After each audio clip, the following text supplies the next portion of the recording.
সমাজ বিরোধী হুলিগানসরা তৃণমূল পার্টিকে দখল করে নিচ্ছে। আজ এমনই মন্তব্য করতে শোনা গেল বঙ্গ বিরোধী পার্টি বিজেপির অন্যতম নেতৃত্ব দিলীপ ঘোষকে। এ বিষয়ে তিনি বলছেন, বাংলাদেশের সংসদ ভবনের লুট নিয়েও আজ মুখ খুলতে দেখা গিয়েছে বিরোধী দলের নেতৃত্ব দিলীপ ঘোষকে। ঠিক কী বলেছেন তিনি শোনাবো। বাংলাদেশে যখন এরকম কোনো গন্ডগোল হয় কেউ কন্ট্রোল করার চেষ্টা করে না, হুলিগানদের হাতে চলে যায়। দুর্ভাগ্য, এটা বাংলাদেশের মতো একটা গরিব দেশ, আর সেখানে এরকম ঘটনা চলছে। ব্যবসা বাণিজ্য সব কিছু, অর্থনীতি খুবই ক্ষতিগ্রস্ত হবে, ওখানকার মানুষেরই ক্ষতি হবে। আমি জানি না ওখানকার লোকেরা এসব ভাবে কিনা। আর যারা স্বৈরতন্ত্রের কথা বলছেন, পাকিস্তানের স্বৈরতন্ত্র কম আছে? পাকিস্তানের নির্বাচন হলো গত বছর, যে পার্টি সবচেয়ে বেশি সিট পেয়েছে সে পার্টির নেতা এখন জেলে আছেন, ইমরান খান। সরকারে কারা বসে আছে যারা মেজরিটি পায়নি।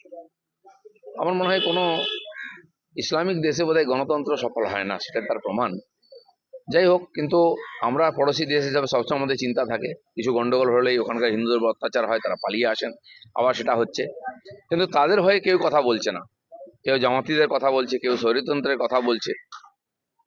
আমার যেটা ধারণা, এই যে যারা সমাজ বিরোধী হুলিগান, তারা কারো নয়, নাহলে তারা কি করে পার্লামেন্ট হাউস লুট করতে পারে, কি করে প্রধানমন্ত্রীর বাড়ি লুট করতে পারে? দেশেরই জিনিস। এই ধরনের লোকেরা এখানে সিএ পাস হওয়ার পরে আগুন জ্বালিয়েছিল, বাড়িঘর লুট করেছিল, দোকানপাট জ্বালিয়েছিল, স্টেশন জ্বালিয়েছিল। এই লোকেরাই ওখান থেকে এখানে যারা ঢুকেছে এসে 21-এ নির্বাচনের পরে বিজেপির কর্মীদের বাড়িতে অ্যাটাক করেছিল, বাড়ি ভেঙেছিল, আগুন লাগিয়েছিল, দোকান লুট করেছিল, মহিলাদের অত্যাচার করেছিল। আর এরা এখন টিএমসি পার্টিকেও দখল করে নিচ্ছে এখানে। মমতা ব্যানার্জি হয়তো ভাবছেন যে এরা তো আমার পক্ষেই আছে, তাই মুখ বন্ধ করে আছেন, ওখানে হিন্দুদের কথা বলছেন না। কিন্তু উনি জানেন না, উনি বাঘের পিঠে চড়ে আছেন। যেদিন বাঘের পিঠ থেকে নামবেন, আগে ওনার ঘাড়ে মটকাবে ওরা।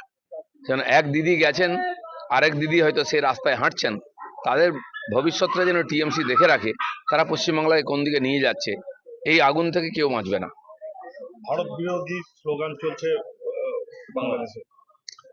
বাংলাদেশে যারা বাংলাদেশকে পাকিস্তানের অধীনে রাখতে চেয়েছিল, যারা পঞ্চম বাহিনীর কাজ করেছিল, রাজাকারের কাজ করেছিল, পাকিস্তানের দালালি করেছিল, সেই লোকগুলো আজকে দাপিয়ে বেরিয়েছে চীনের, পাকিস্তানের সহযোগিতা নিয়ে। পাকিস্তানের এটা বাংলাদেশের পক্ষেও খারাপ, আমাদের দেশের পক্ষেও খারাপ। সেই জন্য বিশ্ব জনমত যারা দাদাগিরি করেন, যারা বহুদিন বাংলাদেশের নিজের পা শক্ত করার চেষ্টা করেছিলেন, বড় বড় দেশ সেই দেশটাকে লুট করার জন্য, তাদের হয়তো কিছু যাবে আসবে না, কিন্তু এই যে 20-22 কোটি বাঙালি যারা বাংলাদেশে আছেন, তাদের ভবিষ্যৎ অন্ধকার।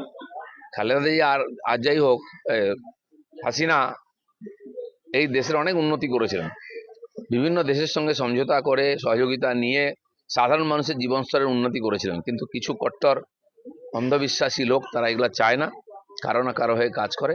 তারা যেটা করছে তাতে বাংলাদেশের ভবিষ্যতের পক্ষে খুবই চিন্তাজনক।